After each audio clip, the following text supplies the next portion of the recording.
La nouvelle était à la une de notre émission d'hier et les réactions qu'elle suscite sont encore en ouverture ce soir. On parle de l'abolition des services pour les demandeurs d'asile dans la région. Les impacts vont être concrets dans les prochains mois. On parle de perte d'emploi, de perte de services pour des gens qui sont déjà hautement vulnérables, il faut le dire.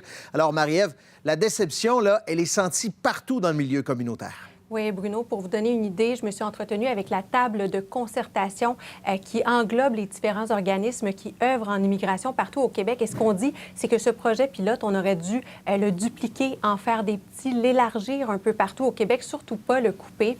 Ce sentiment-là, il est partagé par le Centre multiethnique de Québec qui en subit vraiment les contre-coups.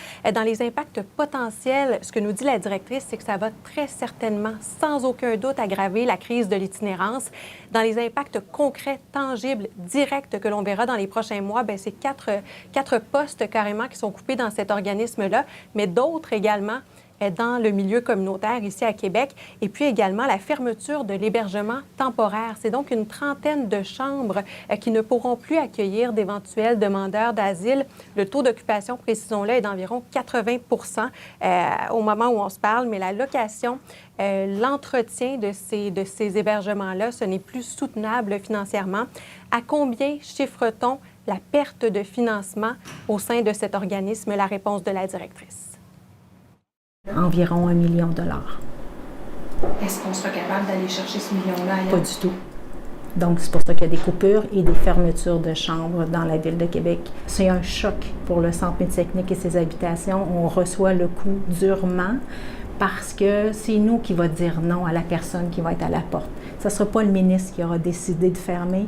C'est des humains qui vont dire non, je ne peux pas vous recevoir.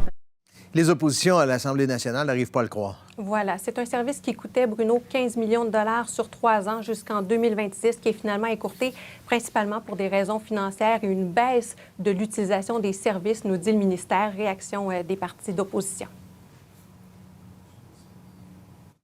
Ça ressemble un peu à ce qui s'est passé en francisation, où il y avait des gens compétents qui, depuis très longtemps, participent à l'accueil et l'intégration réelle des personnes migrantes avec des services de qualité.